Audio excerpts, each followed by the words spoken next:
But that leads us from the morning announcements to the roundtable, where we talk about a single topic that really, intrigues us. Want to have a discussion about because we have all these different perspectives we're bringing.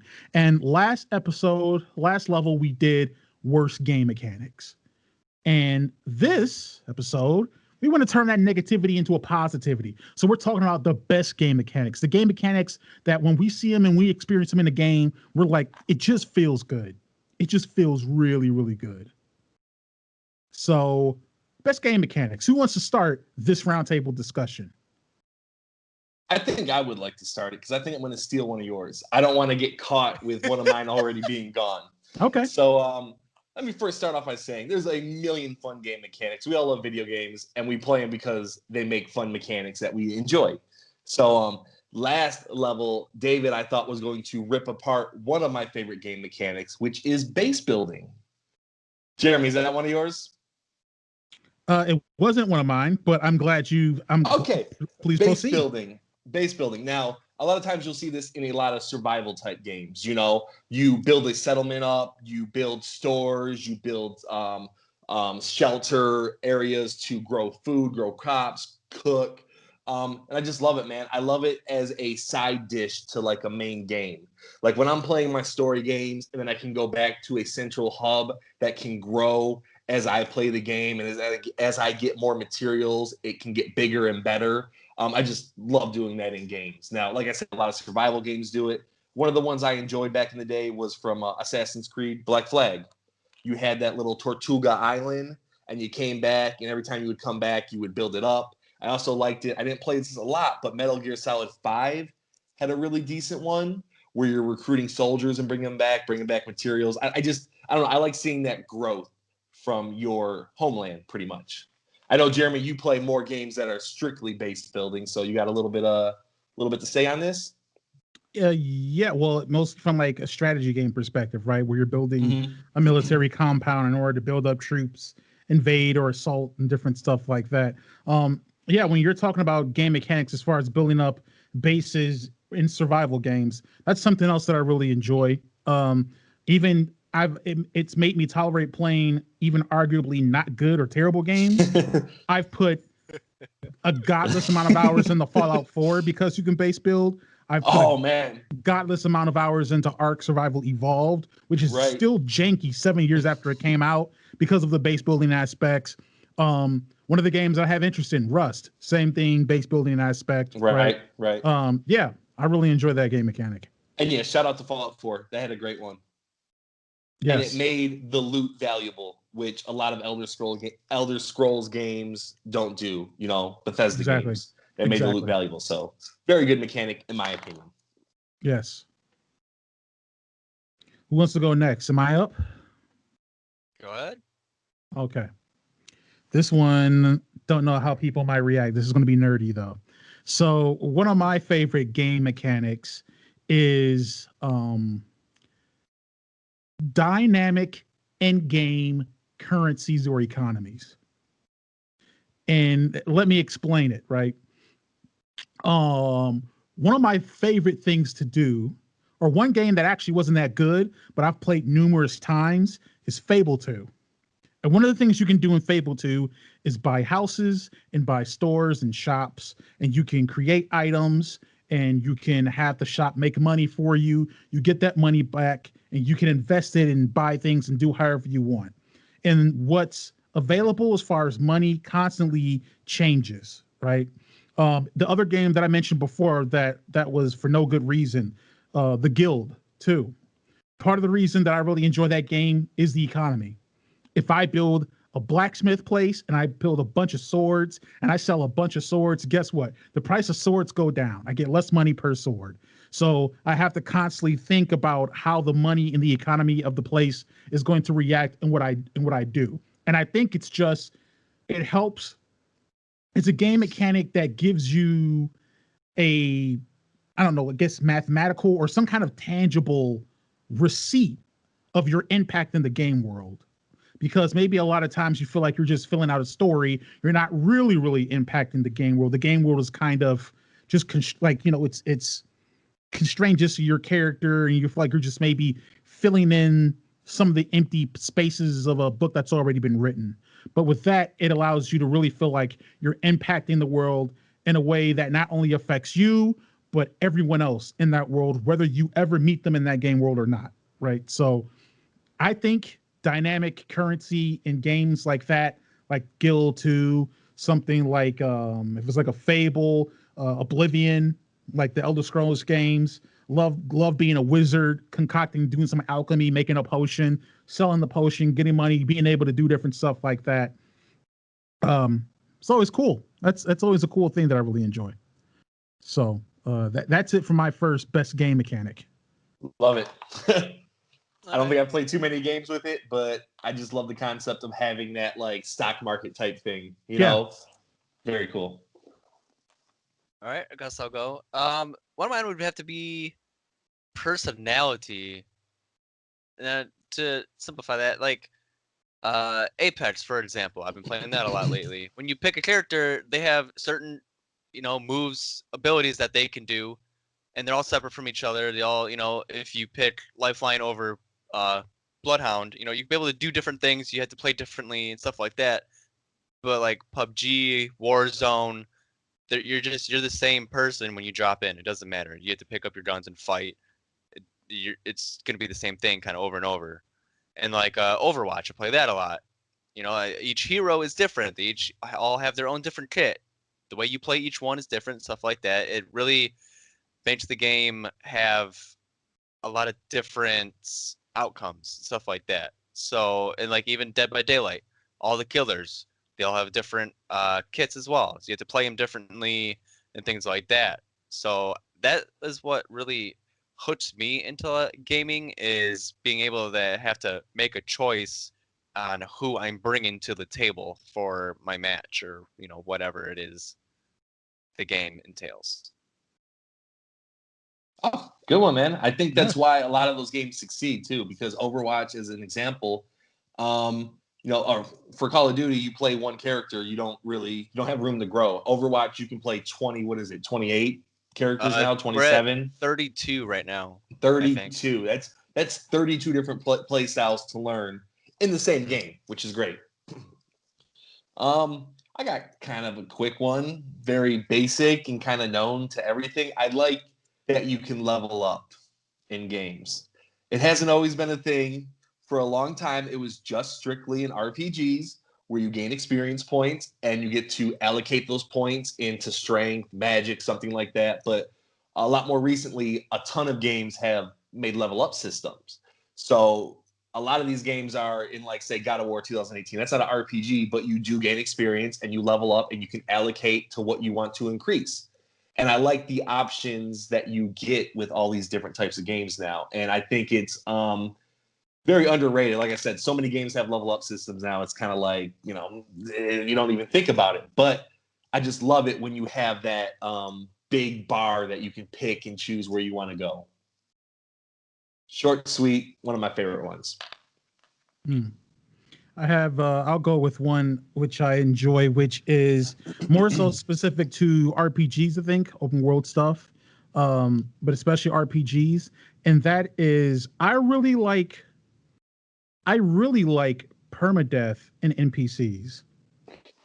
I've always talked about one of my favorite moments in playing Elder Scrolls 3 Morrowind was that the Duke of Morrowind lives in, I forgot what city it is, but he's like on his throne. And for some stupid reason, I was like, oh, I want to kill the Duke. That'd be super cool. And so I went ahead and I killed the Duke. I killed the Duke of Morrowind. And so later on in my playthrough, I decided to join, I forgot if it was the House of Redoran or the House of Hlaalu, one of these political houses you can join. And in one of the missions, you eventually are allowed to build a fort, your own fort, that you become the captain and commandeer of and all that stuff. But in order to start building that fort, you have to get approval from who? The Duke of Morrowind. Duke. Oh, no. And so because I killed the Duke, I couldn't complete that mission thread. That's cool. That is cool. Because the game gave me a consequence for my actions. Right. And so I think if you were to do that in current Elder Scrolls games, you couldn't kill the Duke. They would just make it so that he's down for a little bit and then he auto regenerates his health. Right. Which is annoying. Let me make my mistakes. If I'm going to be a discriminate a-hole and just kill people, then let me suffer the consequences of that in the game. So that's another one of mine. All right. That's awesome. I'm gonna piggyback. Morrowind was the last type of game to even do that, right? Like Oblivion got rid of that. Yeah, I think so. Okay, yeah. Bring it back. Yes. Sorry, David. I know I cut you off. Oh no, you're fine.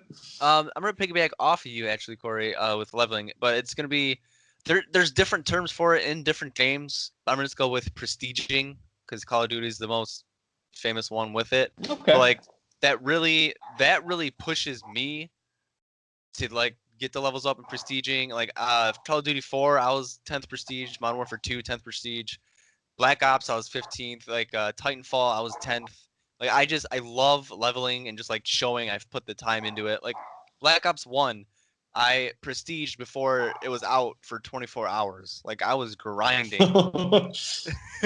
Yeah, I'm a major nerd there. But I don't know, just to have that, higher simple and, just be like, I have more no life than you do, haha. I don't know. It just this prestiging this feels really good to me. Like even like Overwatch, they have the different colored borders. It's not prestiging, but it's I think that really gets a lot of people hooked onto many games. That's good, man. You were just talking about the level cap for Apex, right? You said like 500. And like when you kind of reach the top and you're at 500, it's like, all right, what do I do? I have really nothing to kind of go on for. But yeah, prestiging, it starts all over. You can get that grind back. Right. All right. So my next one, I think it's mostly kind of a newer concept. And it's actually the lack of a mechanic that I enjoy. I like that a lot of games are doing no more game overs.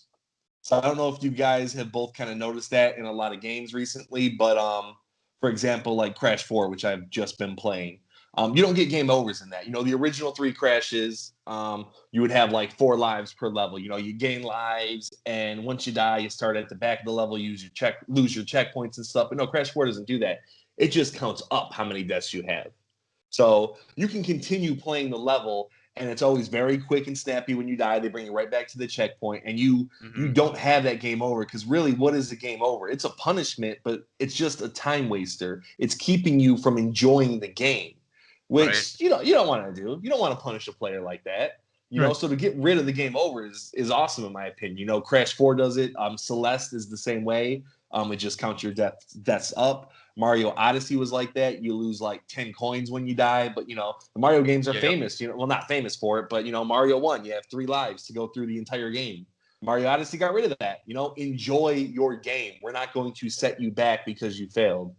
And dying is a good enough punishment. You messed up. You don't need the game over. So I enjoy that it doesn't set you back so far anymore.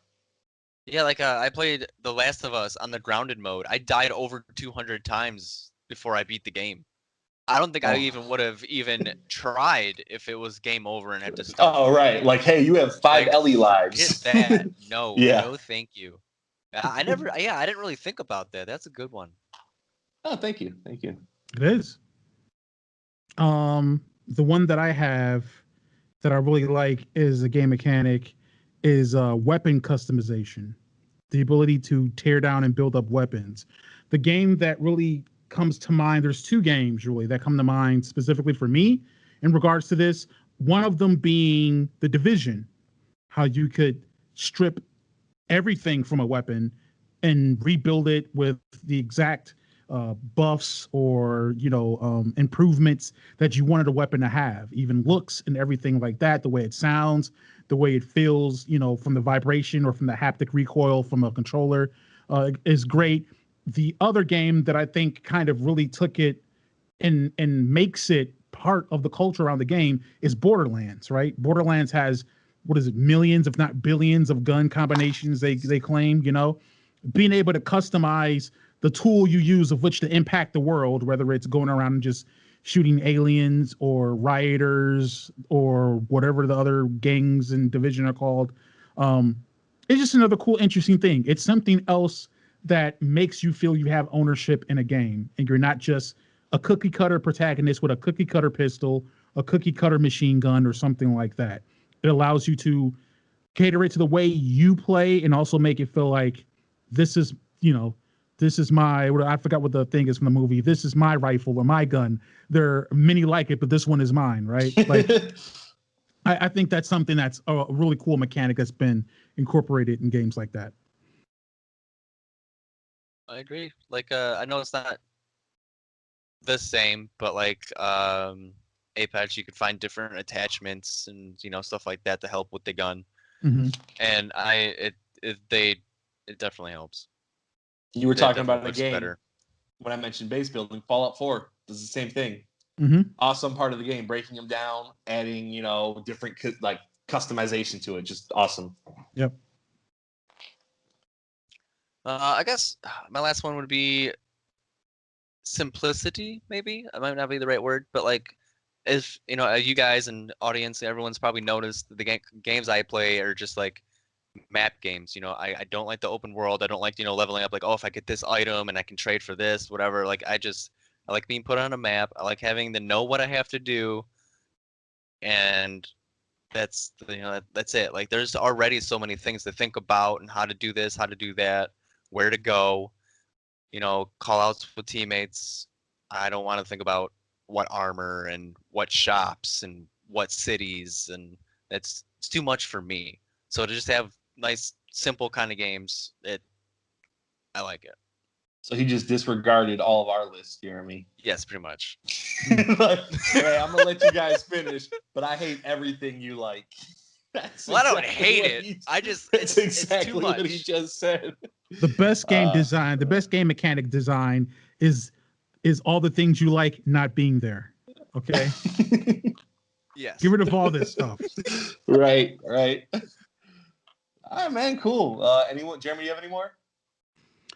Sure, I'll be a little bit facetious, I guess, with my last one. My last one of the best game mechanics is the skip credits function. Because when I get done playing the game, I don't want to sit through 10, 15, 20 minutes of credits. Look, everyone that worked on a game deserves to be credited, deserves to have their due, right? Whether the game is good or bad. Newsflash, most games aren't really that good. Right. So when you get done playing a game, whether it's good or bad, if you want to sit there and watch the credits, that's cool. But besides that, I want to skip credits, because you want to know what I do when the credits come on the movies? I push the stop button, or I push the back button, or I walk out the for theater. the Marvel movies. No. You wait for an end credit scene.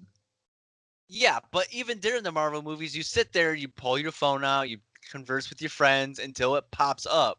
Like, I understand what you mean, because like most people, like, they're not sitting there reading every single name, what they've done, what they do. Like, if you're really interested in something, like, what, Iron Man, this movie was amazing. I really like the visual effects. I'm gonna go to Google and see who did that and see what other work they've done. Like, you're gonna be into it and look it up. Just watching a list of people, there's not many people that are interested in that. I mean, it's just slow and gaudy. Like if I want to look up who did something in Iron Man, what I do is I Google IMDb Iron Man visual effects. That's what I do. I don't say, oh, well, let me sit and wait. Now, Cory, you're mentioning the Marvel movies that sometimes have those credit scenes, but I mean, they don't. But they don't make up most of cinema, right? So most of cinema doesn't have that. I think if there are some games that do that thing, kind of, but most don't. They're just a bunch of credits. So the fact that I now have push Y or push X to skip credits, and it takes you back to the title screen, fantastic. I beat your game. Your game was good, or your game was okay. I beat it. Get me out of here. Let me go back to the title screen so I can pop in another game and start playing it. Well, I agree. I do agree with you, Jeremy. Like, but I am like deathly scared of missing one of those cutscenes. Like, even in a game, because a lot of, not every game does it, but some games do. They put little stingers on there. So, like, if I skip this, will it skip the cutscene? I just don't know at the time. So I do get scared. I wish there was a, hey, skip this to the cutscene button. I just don't know what kind of game could possibly do that I would be interested in. With the Marvel movies, at least they're usually cutscenes that allude to the next possible movie or a Right. scene that links from something to something else. When I get done, for instance, when I get done with playing Vanquished by Platinum Games for 360, and there's an end credit scene, what's the credit scene for? I beat the game. Was Vanquish there? is done. I can't remember. I feel like there was, but I can't remember. But that I was just when played a game. I that just was played a when you game couldn't recently that skip. had one. Oh yeah, I did, yeah. which one? Miles Morales. Miles Morales had a mid-credit stinger and an end-credit scene, both very relevant to the game, in my opinion. So yeah, I agree with you. There should be skip credits. That's a great But- feature. I'm scared to do it. What kind of game is that? Sounds like it's a Marvel? Marvel game. Yeah. I think it's Marvel. Oh, Okay. he was playing a joke on me. Mhm. I thought he had really never heard of it. I was about ready to get into my 20-minute spiel, but you were just making fun of me. I wasn't making Yes. fun of you. I was Yeah, poking at you. let's make fun of them. We can make That's fun. it. I kind of Poking the bear. deserve it. That ends the round table for us. We're going to move on to what you're playing.